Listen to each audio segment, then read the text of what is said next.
Welcome back to my channel. नमस्कार, chef Sunil Patil's किचनमध्ये आपल्या सर्वांचं स्वागत आहे। आज मी अगदी सोप्यात सोपी रेसिपी दाखवणार आहे, मेथीची भाजी कशी बनवायची। चला तर मग त्यासाठी काय साहित्य लागते ते पाहूया। इथं मी 2 मोठ्या पेंड्या मेथी स्वच्छ धुवून बारीक चिरून घेतलेल्या आहेत। इथं मी पाववाटी तुरीची डाळ भिजत घातलेली होती 1 तासभर। मूग डाळ पाववाटी भिजत घातलेली होती। शेंगदाण्याचा कूट, ओली मिरची, कांदा, बारीक चिरलेला लसूण, मीठ, तेल व जिरे, मोहरी, हिंग, हळद। रेसिपीला सुरू करूया।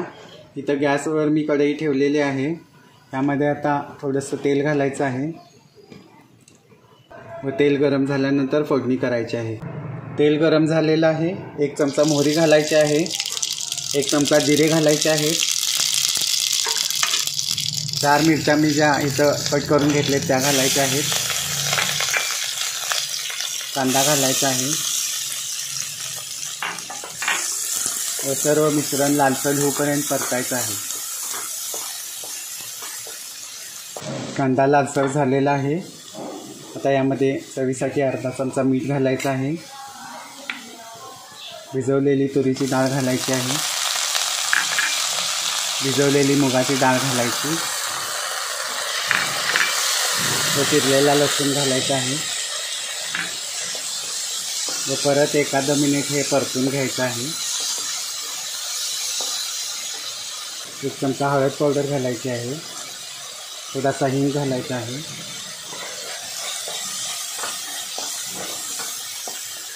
व आता यामध्ये बारीक चिरलेली भाजी घालायची आहे मेथीची।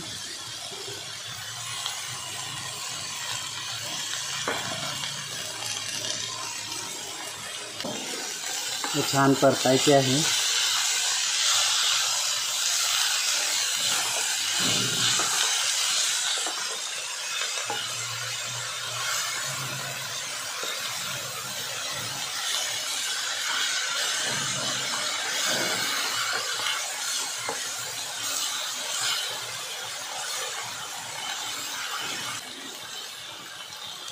आता यामध्ये थोडंसं गरम पाणी घालायचं आहे।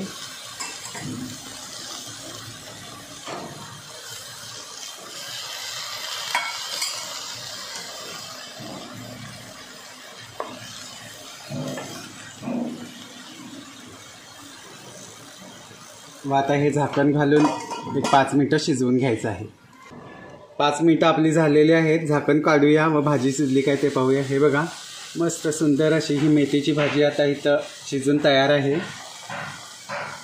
तर ह्यामध्ये आता मी शेंगाचं कूट थोडं घालणार आहे। शेंगाचं कूट ऑप्शनल आहे, तुम्हाला आवडत असेल तर तुम्ही घाला, चव छान येते म्हणून मी वरून शेंगाचं कूट थोडं व थोडीशी कोथिंबीर घालणार आहे। हे बघा, मस्त छान अशी ही घमघमीत मेथीची भाजी आता इथं तयार झालेली आहे। आता गॅस बंद करून घेऊया व भाजी सर्विंग बाउलमध्ये काढून घेऊया। हे बघा, मस्त अशी ही झणझणीत, चटपटीत व खमंग मेथीची भाजी आता इथं खाण्यासाठी तयार झालेली आहे। तर अशा पद्धतीनं ही भाजी तुम्ही घरी नक्की ट्राय करून पहा व आवडल्यास कमेंट सेक्शनमध्ये जरूर कळवा।